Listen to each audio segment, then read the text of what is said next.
This is Japanese Breakfast, and you're listening to URN.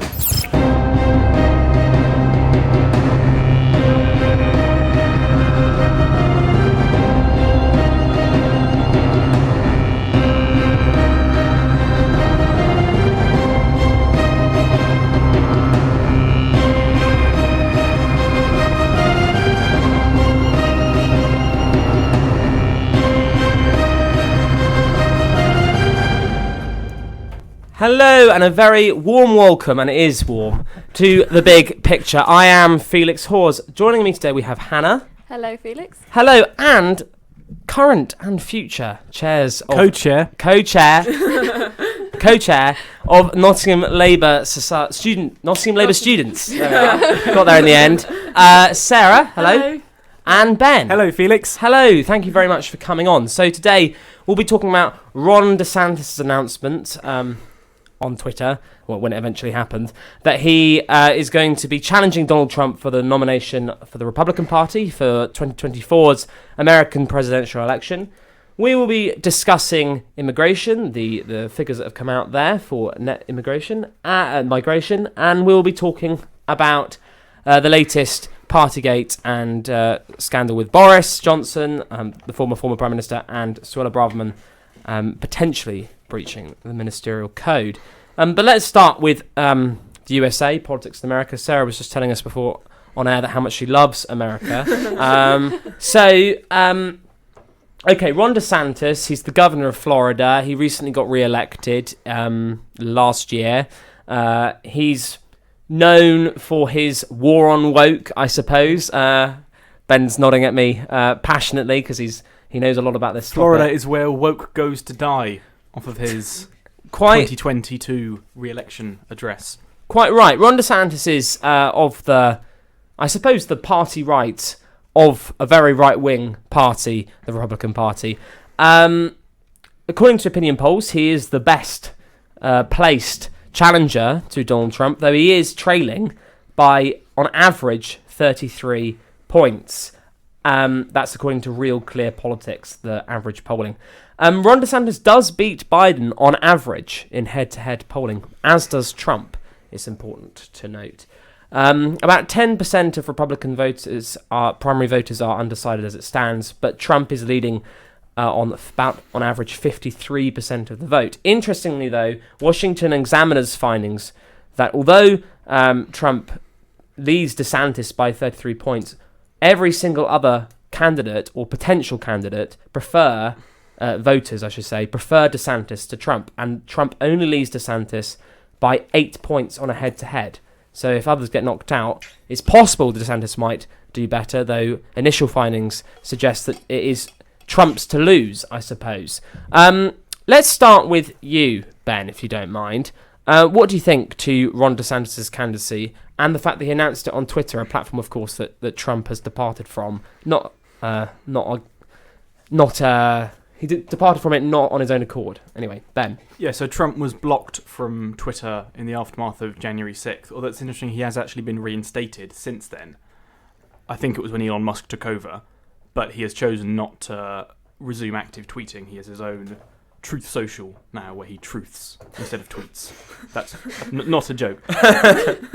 In truth, I think this primary is already over. We'll talk about this later when we come on to Braverman and Johnson, but when you build up a figure so much, and anyone who raises valid concerns about them is corrupt or the enemy of the people or woke, then it becomes very hard when you've been doing it for so long to actually bring them down.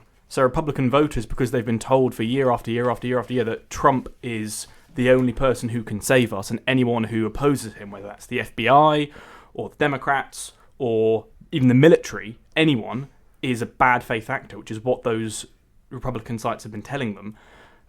Then when someone who the media would prefer to beat Trump comes along, then he's the same. So they've built up Trump so much as a figure that it's just impossible to beat him. And DeSantis is an awful communicator. DeSantis is a very clever political operator. So when he was orchestrating the Don't Say Gay bill or legalizing book bannings in the US, which are a horrific policy but very clever political plays, that wasn't him in front of the cameras taking questions. That was him behind the scenes. Now that he has to actually communicate, he's a horrific communicator. He just sounds like an angry Florida man. Whereas Trump, although he's usually saying horrific things, is a charismatic speaker. He has your attention when he speaks. So I think, in reality, I think this primary is already over. Would you agree with that, Hannah? Do you think that DeSantis really stands no chance at all against Trump? I mean, what a choice. Donald Trump and Ron DeSantis. I think Ben's probably right, to be honest. I mean, we've seen how much support Donald Trump does have amongst the American people. I fear that is the truth. I don't like Ron DeSantis, but if I had to choose between him and Donald Trump, I would choose Ron DeSantis marginally. But I do agree with Ben. I think politics is so much all about charisma, and Donald Trump does have that. I haven't seen too many interviews with Ron DeSantis, to be fair, but from what I have seen, I agree he's not a great communicator. So yeah, I think it will end up being Trump versus Biden.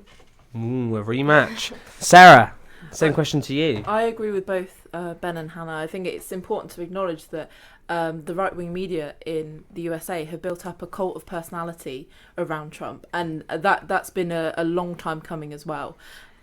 It's manifested through through a lot of the right-wing press. So I think it's very difficult to try and undermine that now. But I also think that among a lot of the left in both the UK and the USA, there's a lot of hate towards Trump. I think it's also to acknowledge what the awful policies that DeSantis has implemented in Florida. Just one example, DeSantis signed a bill banning Florida universities and colleges from using state or federal money to fund programs that quote, advocate for diversity, equity and inclusion. So, it's just the Republican Party is just in dire straits, I think, to be honest. Sarah, you're not a Republican. It's fair to say. Yeah, I am a Republican in the sense of anti-monarchy. Yes, I was going to say, maybe in a different sense. An Irish Republican. You're not a US Republican. No. But let's pretend you are. For you and your radical right-wing beliefs in this fake scenario, who is better for you to represent which candidate should a Republican voter go for if they want to implement their radical right views and, of course, crucially, beat presumably Biden in the 2024 election?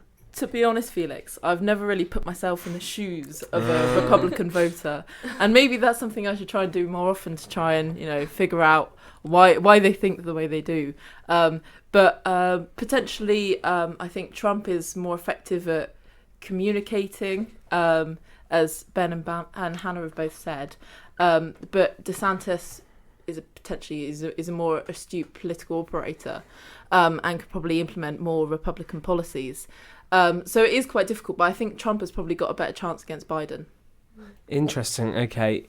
Because I'm thinking about the midterms last year, and anyone that Trump endorsed didn't fare that well. But anyone that wasn't Trump endorsed, including Ron DeSantis, actually did pretty well. In fact, DeSantis did exceptionally well in a sort of state of play where the Republicans didn't do so well across the board. So but that being said, actually, with your point about Trump likely to do better against Biden, the real clear politics averages between Biden and Trump and then Biden and DeSantis, those show a lead for both Trump and DeSantis.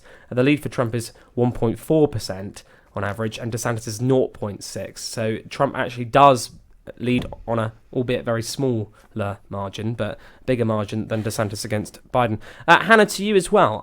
You said you would prefer DeSantis, although you don't like either of them. Why would you prefer DeSantis to Trump?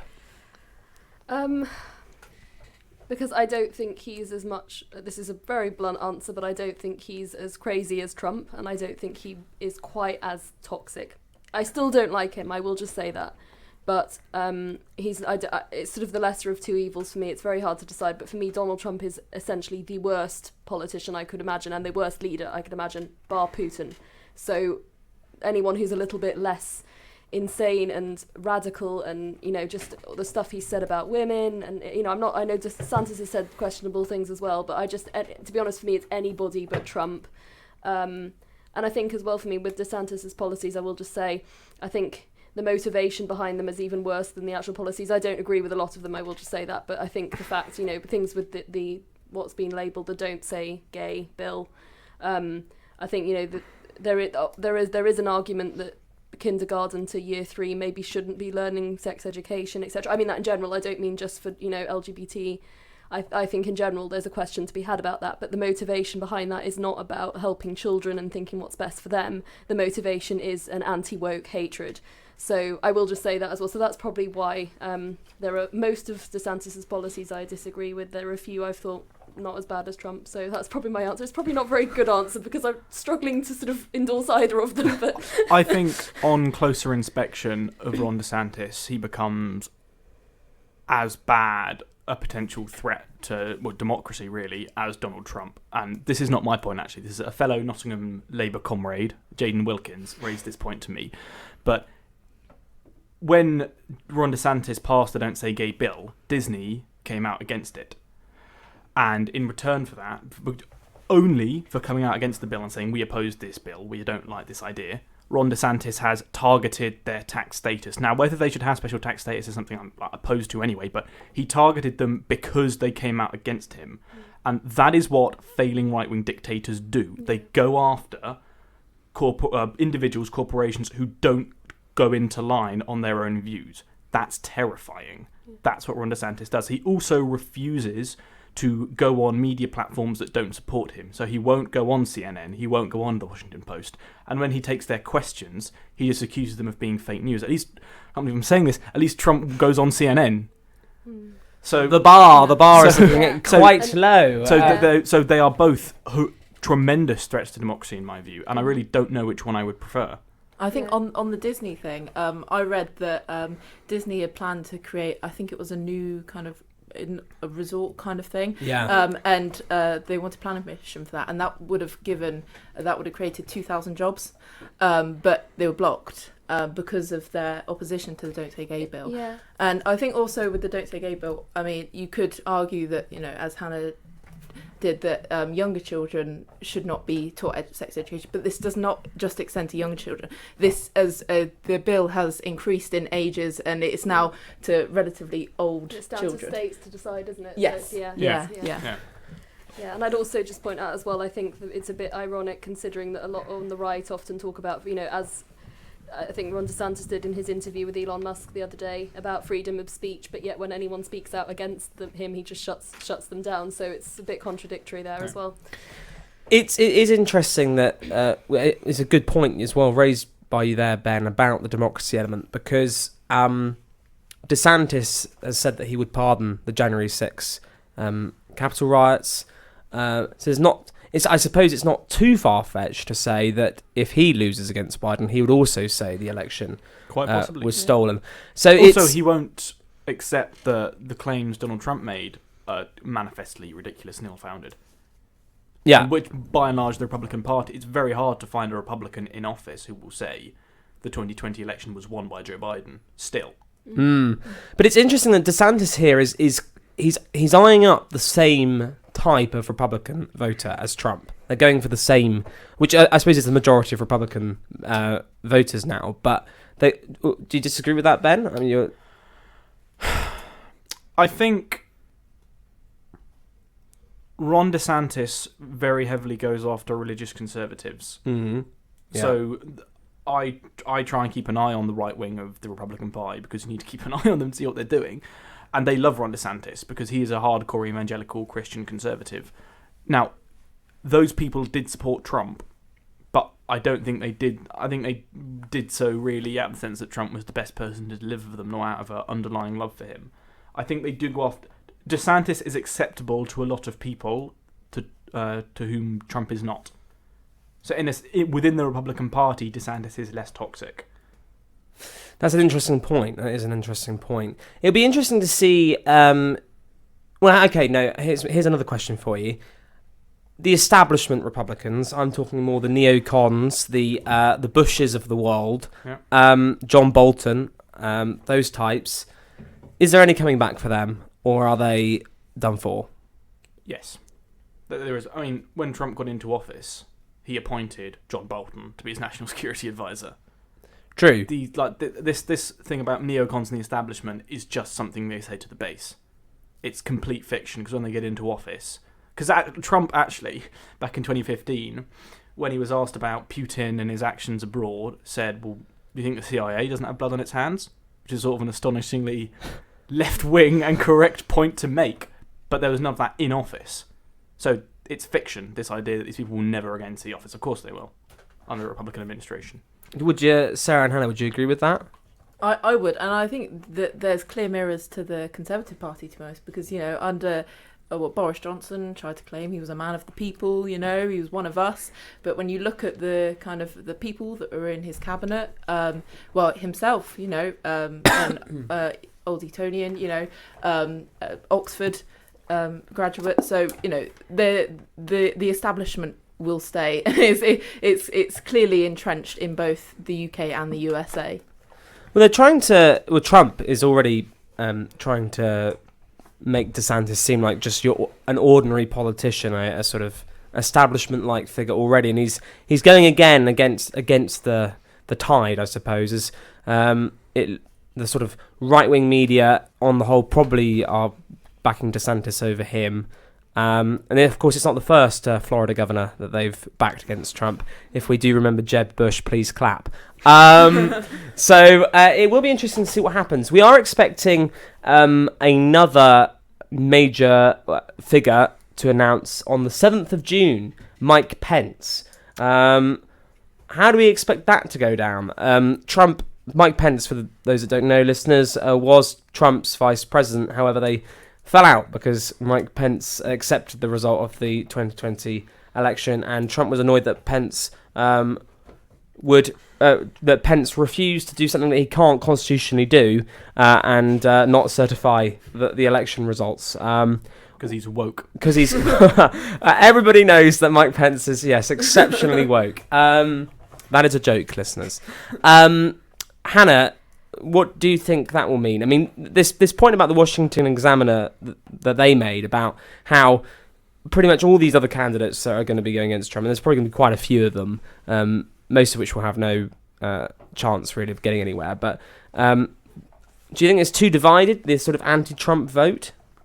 To be honest, I don't know too much about Mike Pence, but I would say I think the level of support that we see for Trump, perhaps I don't see Mike Pence's campaign going very far, because I think people will see, if they had a fallout, people will see that, look against him if they're supporting Trump. So I think good luck to him, but not saying that in a nice way. I mean, as in, it's like, I think he won't, I don't think he'll get too far, because there's so many Trump supporters who will look at him and think, well, he didn't agree with our hero. So yeah, that's I don't really know too much else about it. But Sarah? I don't think Mike Pence has got a chance, really, because I think that he'd try and go for the same demographic within the Republican Party as Trump, but Mike Pence did accept the result of the election, so doesn't really kind of satisfy the Republican voters. So yeah, I don't think he's got a chance, to be honest. Ben? No, I don't think he has a chance either. I don't really understand why these people are running. There are two reasons to run a Democratic primary. You think you're going to win, and this is applicable to UK leadership races as well. You think you're going to win, which I don't think many of these people have a prayer of, or you want to raise your profile. So in the Democratic primary, you saw Pete Buttigieg rise from being somebody no one had ever heard of to a major figure in the party. In the Tory leadership race over the summer, you saw Kemi Badenoch rise from someone who no one really knew to a major figure, potentially the next leader. But that's not the case with Mike Pence or Nikki Haley or Mike Pompeo. People know who these people are, and they clearly don't have a prayer of winning. So I don't really understand what the logic here is of them running, unless they're competing to be the vice president of whoever wins. But I don't think that's what they're thinking either. So no, he doesn't have a chance. Well, there we are. It's going to be an interesting time, isn't it? I mean, if the 2016 Republican primaries, Trump was quite the tour de force against his opponents. So I expect we'll be seeing that again. Already attack ads against DeSantis have started. So I'm sure that will only continue.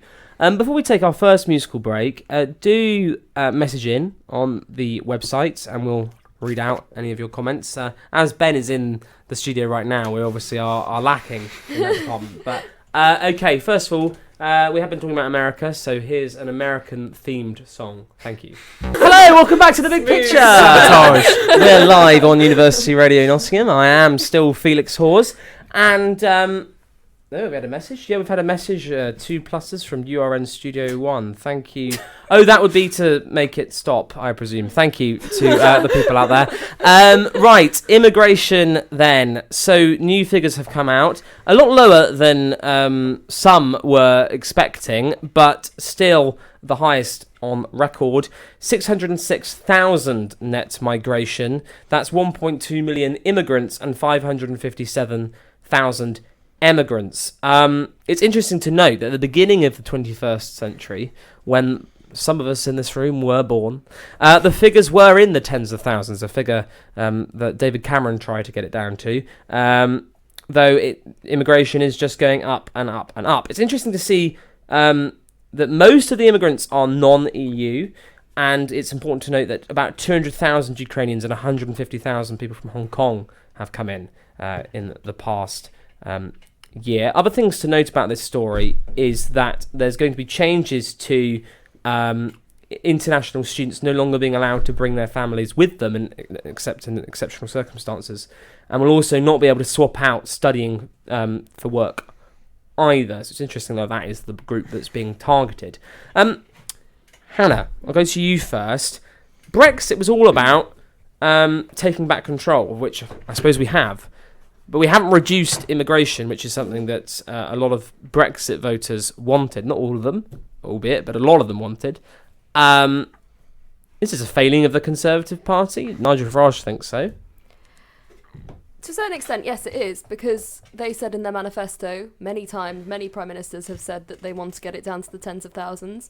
I know, EU migration has gone down, but overall migration hasn't. So yeah, no, I would agree. I think they need to work hard to meet the pledge, because in my opinion, migration is way too high. Both parties are saying it at the moment. They both agree on that. So yeah, it is a failure that they haven't brought it down. Obviously, they have had, like you pointed out, the refugees from Ukraine and Hong Kong, which of course was very important. Very few people would argue against that. That was absolutely the right thing to do. But I would just say I'm impressed that Rishi Sunak is trying to bring in policies that will reduce it. I agree with this policy about the dependents, because I think, I wouldn't, let's say I was going abroad to study in America, I wouldn't expect to be able to take my family with me. And I think if you're going to do a big decision like that, you need to be prepared to do that. We can't accommodate everybody. It would be lovely if we could, but we can't. We haven't got the services for it. So it's not, we haven't got the public services to support everybody coming in. So I agree with this policy. I agree it's too late. It's come too late, but I'm glad that it has come. And I think that combined with the small boats bill will hopefully make a difference. Not to steal the thunder from Sarah and Ben, but I just feel like just the anger around me. Hannah, yes. Couldn't you argue, as I'm sure people in this room would, that the problem with the services could be made by funding them more rather than that's not cutting... even my point. Yeah, no, I agree. Yeah, what do you mean, as in the public services? Yes. Yeah, absolutely. Yes, I agree. But we don't have enough. It's just a fact. We do not have enough to support the country, the people who are in this country at the moment. If we let more people in, the public services will become even more strained. I agree. I think we should have migrants come. Migration is a positive thing, and I think they should come in for jobs that are needed. I'm so grateful to the migrants who've come in and worked in the NHS. It's amazing. But people who are coming in to do jobs that we need, I agree with that. But if there's people coming in who are not doing jobs we need, I think it just puts unnecessary strain on the public services. And I agree, they do need more money. I'm not disputing that at all. But as I said, at the current time, we do not have enough. It's not strong enough to support our current population. So if we have the number of migrants coming in that we are seeing at the moment, what do we think that's going to do? We don't have enough houses for the people in this country. If we're trying to house people who are coming in... Whose fault is that? I'm not even disputing. I'm not even sort of talking about whose fault it is. I'm just saying it is a fact. I agree. We need to build more houses, absolutely. I completely agree with that. But yeah, I think it's just it's kind of obvious. We don't have the resources for everyone who's here. More people coming in will just make it worse, in my opinion. But I do think migration's a positive. I'm not saying I'm against migration. I'm just controlled. All right, Sarah. You're in favour of no borders, so you probably think 606,000 isn't enough. Well, I think saying that we don't have the capacity for migrants is a lie. I think it's a complete lie, and I think that's a lie that's been propagated by right wing actors, particularly within the Conservative Party, for a long time. And I think that if we have a more redistributive economy, then the problem would be solved. I think the problem is not with migration. I think that's been an easy target for the Conservative Party. I think that they've used that to other people and create an enemy. And I think that actually the problem is poor funding to public services, limited housing, limited investment in education. And I think those are the problems that need to be addressed rather than migration. I think migration actually helps society. I think if you look at the NHS, how many migrants work in the NHS? We couldn't have got through the pandemic without. I did say that. I agree with you on that. Yeah. But migrants have been crucial to help build, the society that we're in. So I think that limiting migration is the completely wrong approach. Ben, you were going to make a different point. So I'm not a supporter of open borders, but I agree with everything Sarah has just said. What is baffling about the students' policy to me is the Tories have broken the system at both ends. The reason why we encourage so many foreign students to come here is because the Tories broke the university education system, and because foreign students pay triple the amount of domestic students, universities are now dependent on foreign students to fund themselves, because the Tories are not willing to fund it. Probably because they don't like university education because it's a sign of being woke. What? Is about the logic that I've worked out in my brain, because the reason why we need so many foreign students to come over here is because we need them to fund the education system, because the Tories broke the system, because they took tuition fees from being a small part of topping up university budgets, which was a mistake in and of itself, but that was the purpose, to making universities solely dependent on funding from student fees by and large. Right. Another thing which Labour has come out and said, if you want to reduce migration, stop allowing employers to undercut UK workers' salaries and treat foreign workers horrifically by paying them 20% less. The Tories aren't going to do that, because if it comes down to a choice between denying people their basic human rights or meaning employers have to pay their workers a bit better, they'd much rather do the former. So I agree with everything that Sarah says, but even from the perspective of wanting to bring down migration, the reason why they're struggling so much is because of their own inability to give workers adequate rights or to properly fund our education system. Do you think they're going to be able to? Sorry, go on. No, I just want to come back just to make my view clear. I do think international students are a positive thing. My point was about the families. I think international students... But why are they trying... The reason... Because we are advertising that they can bring families here, but to prop up the education system. I know. Well, yeah, I know. It's a difficult balance, but I think that you shouldn't... I wouldn't expect to go abroad and be able to bring my family and expect them to... They wouldn't... But we advertise them. We say you can do this. We shouldn't. But then we don't have a university system that functions. I mean, universities are breaking as they are with funding rules. So one or the other, either you have to realise that basic public services need proper funding, or you have to rely on cheap foreign labour. Yeah. And the Tories are failing to do both right now. And what they're doing... And also, they have been in charge for the last 13 years. And by the way, I don't actually think the UK cares that much about immigration anymore, because the UK has... the Tories have used it as a blame game for so long and have said, one more election and we'll get on top of it. One more. They've said it for something like 4 elections in a row now. Numbers have to come down. They've lied every time whilst breaking up public services. The public have realised now.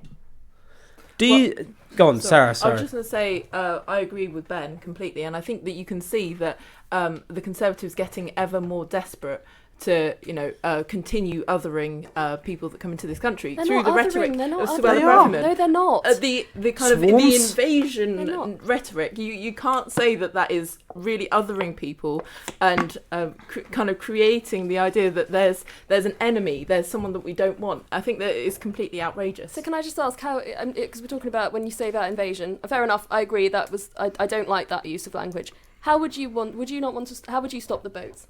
If you're not going to do this policy, how would you stop it? I want to ask that. Because all I hear from the opposition is just complaining and moaning. I don't hear an alternative. They don't say how they're going to do it. So how would you guys stop the boats? Well, I think it's very simple, actually. Okay.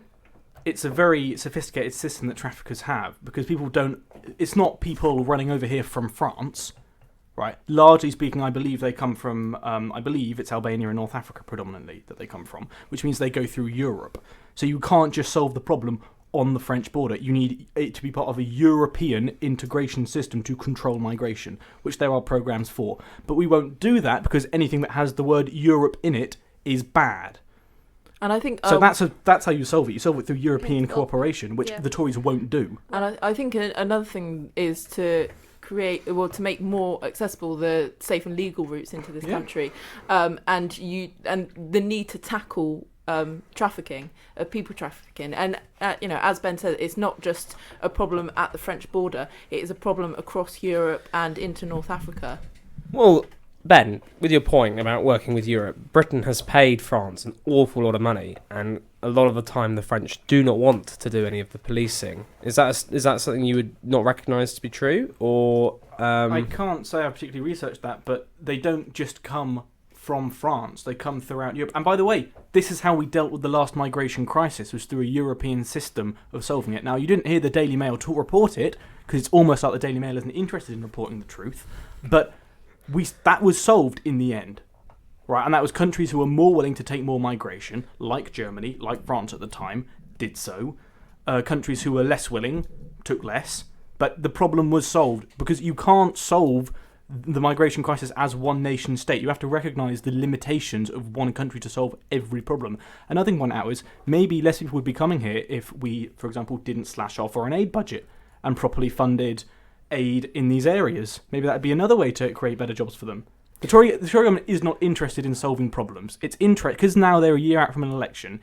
It wants to whip up hatred and fear so it can get another term, and it won't work this time because they've sold the same lie so many times, and the public have woken up now. Can I just say I agree with you actually about the European integration. I do. I think it's important. You can't solve it just by yourself. I do agree with that. But if they are, one of the arguments that people who are against this bill have made is that it is persecuting people who are coming from desperate situations. I just want to say this though. If they are coming from desperate situations, do you not think they would stop at the first country they get to instead of trying to get all the way to the UK? No. You don't? Because the UK is seen as a very wealthy, very rich country with lots of surely opportunities. If you're desperate enough, you would want to just get off at any country you can. I mean, safe. I think as a person, speaking for myself, as a person of privilege, I cannot say what is going through the mind of someone that is in a desperate situation. And I can fully see why someone would want to come to this country. Yes. And I don't think that we should be stopping them, to be honest, because, who am I to say from my privileged position that you should not be coming into this country from a war-torn area? Well, I'd push back on that because a lot of these people risk their lives. And so I agree with you about... I'm not a fan of open borders, but I certainly want to expand the amount of migration that does come into this country. But we shouldn't be encouraging people to come across the English Channel because they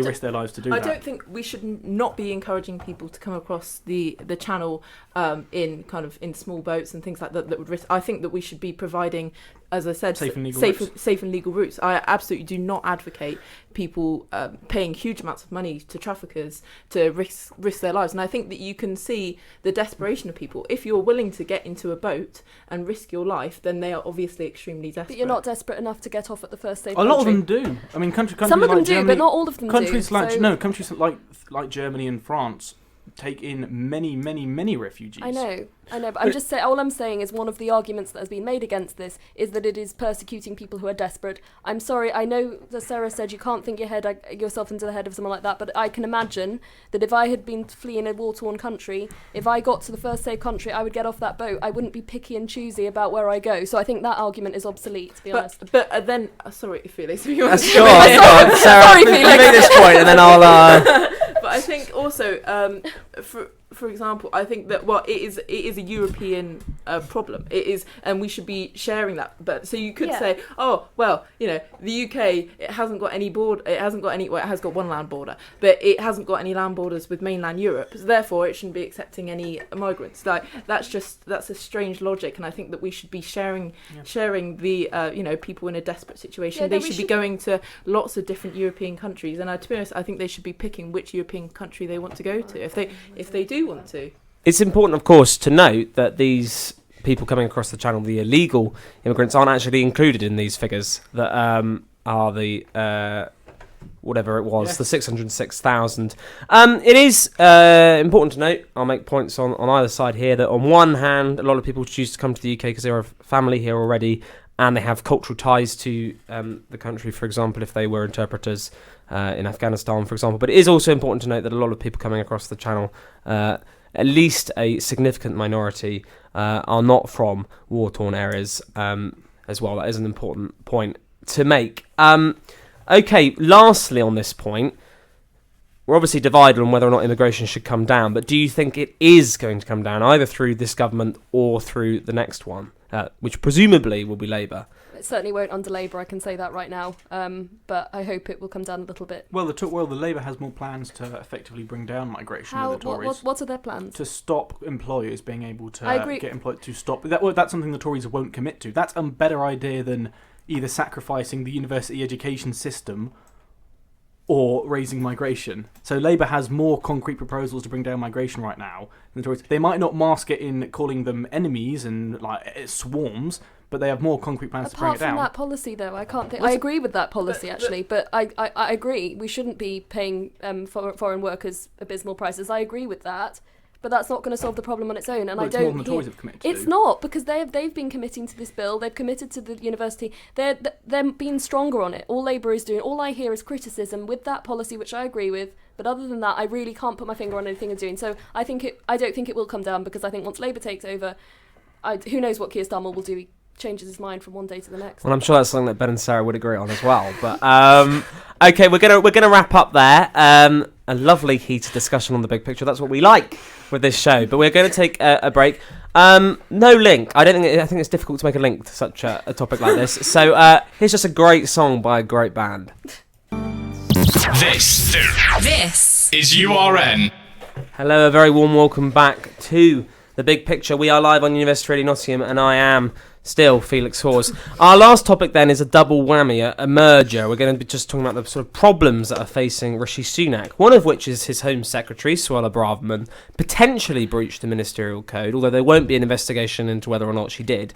And this is about the fact that she had a speeding fine, and she asked civil servants whether or not they could organise a private sort of safety course for her.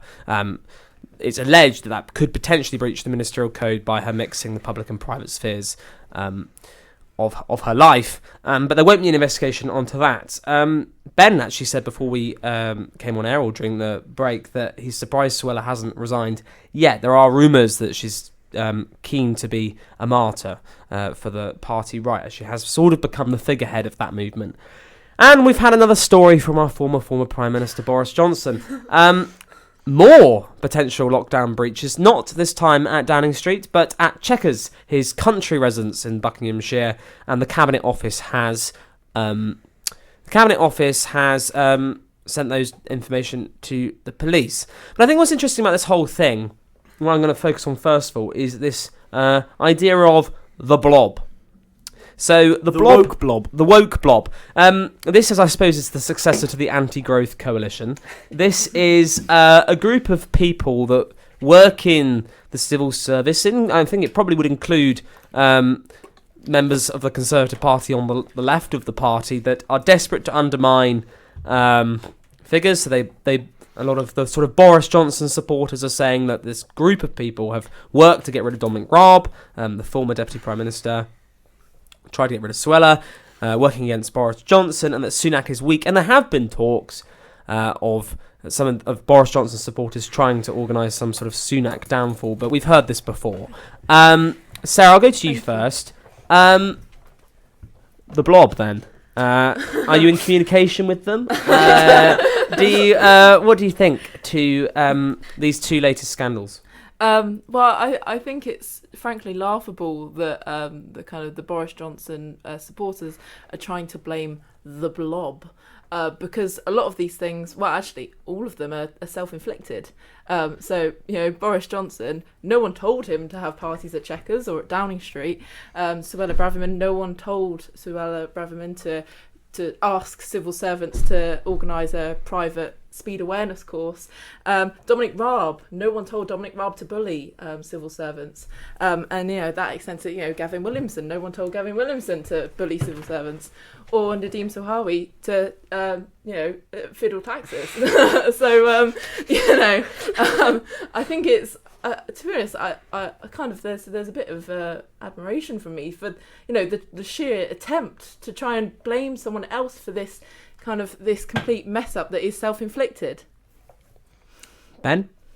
Yeah, I'd agree with everything Sarah said. Actually, I'd link it on the off chance that the editor of the Telegraph or the Daily Mail is listening in. I would warn them with America, when you build up figures and anyone who criticises them has to be wrong, has to be woke, has to be a malign actor, can't just have a genuine interest, where do you get? You get to the point where figures like Trump command the support of the party faithful, and it doesn't matter what the media says. And equal warning to Tory MPs, because they spent so long parading around Boris Johnson and the lies that he spouted, that then when it came to the leadership election, they were like, okay, enough now, we want Rishi Sunak. The membership had been so addled with their lies that they were like, well, we don't believe you, you're probably woke too, we want Liz Truss. So I'd pay attention to what's happening in America, right-wing media pundits out there, because it will happen here, and it is happening here, and hopefully if you lose the next election, then you are going to realise the damage that you've been sowing to your own cause. Hannah, do you agree with that? I have two different opinions on both of these cases, so which would you like me to start with, Felix? Let's start with Suella Braverman. Okay, Suella Braverman, I will say I think what she did was wrong. I do. I think what she did was wrong. And I don't accept the fact that there is a blob that's conspiring against her. I think that, to be honest, I think this whole situation on both sides has been blown out of proportion, because I think I understand... what she did was wrong, I've said that, but what I understand why she didn't want to do a group driving awareness course. Because if you think about the amount of abuse she would probably have got for that, I agree, she shouldn't have spared, and yeah, in an ideal world, she should be doing the same as everybody else, but I understand why she wanted a one-to-one, because it would have been distracting for her, it would have been distracting for the other people on the course, and the amount of abuse she would get. So it was perhaps the wrong decision, but I understand why she did it. There's been an investigation. It's been, there hasn't been. Rishi Sunak asked his advisor. He said that she didn't break the ministerial code. I think on this grand scale of things, I really think it's not. I shouldn't have said. I got that wrong. There hasn't been an investigation, but he asked his advisor, and I think on the grand scheme of things, it's not really that big a deal. And I don't think that there's a conspiracy against her, but I do think that some people have, because rightly or wrongly they agree or they disagree with her immigration policy, they have a preconceived dislike for her, and they are allowing that to manifest in this sort of thing. I'm not going as far to say it's the blob and there's conspiracy, I don't believe that, but I think that a lot of people form their opinions of her over smaller things like this because they disagree with her immigration policy, rightly or wrongly. Shall I move on to Boris Johnson? Go on, move on to him. I feel like I'll get more unity in the room when I talk about Boris. He needs to go. This is just ridiculous. I'm so tired of it, because it's just him trying again and again to defend why he's a pathological liar. He's broken the law, he's broken the rules, and there's so much evidence stacked up against him, but he's still trying to pretend that he didn't know what the laws were. He was the Prime Minister. He made the laws, and he's saying, I wasn't told the laws were not right. I wasn't told the laws were broken. It's ridiculous, and to be honest, every time I sort of see this in the headlines now, I get really cross, because it's just a distraction. It's just another soap opera event that is, taking the focus off what really matters, which is the cost of living, migration, all of these massive issues, and we're still talking about Boris Johnson. I just wish he would just leave, because he's causing so many issues, and I get tired of also hearing all these people sticking up for him, saying it's a conspiracy theory. He brought this upon himself. He was a terrible Prime Minister. He broke the rules that he made. He needs to go, and our taxpayer money needs to not be paying for his lawyer anymore, because I think that's disgusting. I mean, I definitely agree with Hannah on the second point. Yeah. But I would like to say with Suella Braverman and the speed awareness course, I think the point of the speed awareness course is to dissuade you from doing it again. So I think that Suella Braverman should have faced a speed awareness course like everyone else does, and I think that the potential abuse that she may have received is part of that. It's interesting, isn't it? A lot of high-up figures have been speeding recently. The Archbishop of Canterbury, the Duke of Norfolk, Andy Burnham, I think, as well, recently as well. Anyway, Ben, you have found yourself in the Daily Telegraph, reading it, not in it, I should say. You never know. I am frequent in the comment section. Yes, you are. Braverman and Johnson are both contenders to be Sunak's successor, you could argue. What does this do in regards to that? Do you think Johnson's had his day now? He had the opportunity to come back after the fall of Truss, or is he very much still on the cards? Bearing in mind, thinking about the sort of MPs that like him, the ones that would have to get him to the final two to the membership, a lot of them might lose their seats because it's a lot of the Red Wall MPs that like him in particular. Obviously, he's offered a load of peerages. It's being reported to a lot of his key supporters, Nadine Dorries, Alex Sharma, for example, Alistair Jack. Do you think actually that means really he's, how to say, of course, he might even lose his seat, but what do you think to these two figures and their future in the Conservative Party? Well, I haven't really studied what the MP makeup would look like after an election. I don't know where. I mean, I know a lot of Red Wall MPs would go for a Labour majority, but I'm not entirely sure how they would vote, so I'd have to do more research there. If it gets to the membership, Boris Johnson will win. I've heard Boris Johnson is finished so many times now. I don't believe it. He's just bought a mansion in Nadine Dorries' constituency. The idea being that if he decides not to stand for his old constituency in London, where he'd probably lose, he can stand for Nadine Dorries', which is a very safe seat. Suella Braverman, I think, if I'm putting myself in the mind of a Suella Braverman special advisor, she should resign now, and she should say the civil service is out to get me. It's a woke conspiracy, because I can't convey how post-truth the Telegraph is now, and the Telegraph allegedly is the more reputable right-wing media site. It genuinely there was a headline the other day about how there was a attempted coup, their words, among transgender civil servants over the Equality and Human Rights Commission. It is a post-truth world, and if Suella Braverman resigns claiming the woke blob is stymieing the success, which, by the way, the government has already done, the retained EU law bill and the dropping of it was blamed on civil servants, not the government responsible. She puts herself in very good stead when the election's over. I mean, I kind of agree with you, Ben, but I think we also need to acknowledge that Suella Braverman has had a series of mishaps. Well, when I say a series, I mean two big ones. Notably, when Suella Braverman had to resign as Home Secretary under Liz Truss for sending a secret document from her personal email, and then now. So I think that if Suella Braverman resigned, I mean, potentially what Ben said may happen, but also it is a self-inflicted problem. So there is the potential that they may say, well, it was your fault for the second time. But then, the right-wing media, it will probably... I mean, what Ben says probably will happen, but there's a seed of hope in my mind that there'll just be criticism. I think I agree broadly with some of what Ben said, not the quality of the Telegraph, but the other bits. I believe that, I think, Suella Braverman is very much at the moment painted as kind of the darling of the Tory right, and I think if she does resign, you're right, she'll sort of become like a martyr, and she may, that would be beneficial for her, like Ben was saying, because I think there's we saw with the conferences that happened a couple of weeks ago, there's a sort of wing of the party that's not happy with how the government's doing at the moment, and I think she obviously gave a speech there, and I think Sunak, she's in the cabinet in a way because he's trying to keep that side of the party happy. So I think if she did resign, you're right, I think it would probably benefit her more than she'd lose out, to be honest, because they'd go, she's just being kicked out because she's from the right of the party, and I'm so tired of this all. It's so exhausting. How many more leadership elections can we have? Get used to it for when your party goes into opposition, because it's going to be a mess. We're going into opposition, I accept that, but I just think the country's going to be an absolute mess if Labour get in. So, I think I actually agree with that more, because Labour doesn't. If Labour returns to its roots a bit more, the country can be a bit less of a mess. I think if Labour were elected at the next general election, I mean, I'm crossing my fingers, but as a Labour Party supporter, since 2015, not to guarantee anything.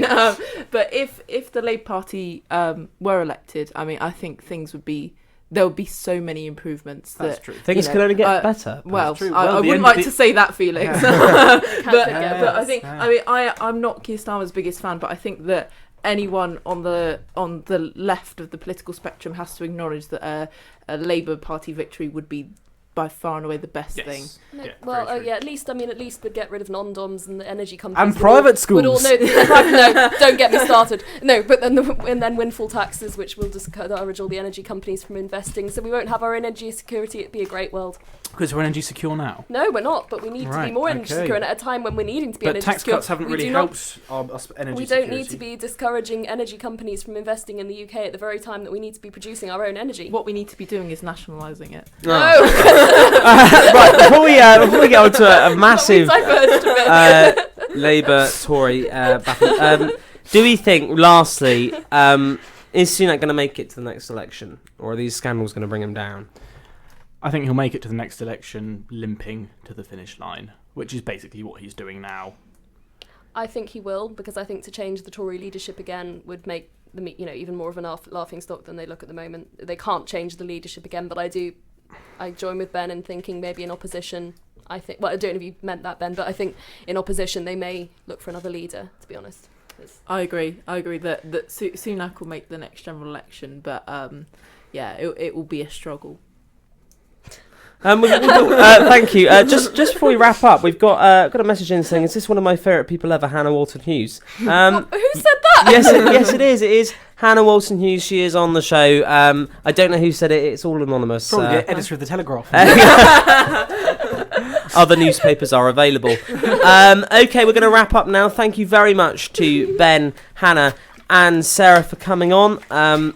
Great to have you all on. I have been Felix. This has been The Big Picture on University Radio Nottingham, and with these stories, with Boris and potentially him partying, and Suella and all these scandals, let's just hope that their mothers don't find out.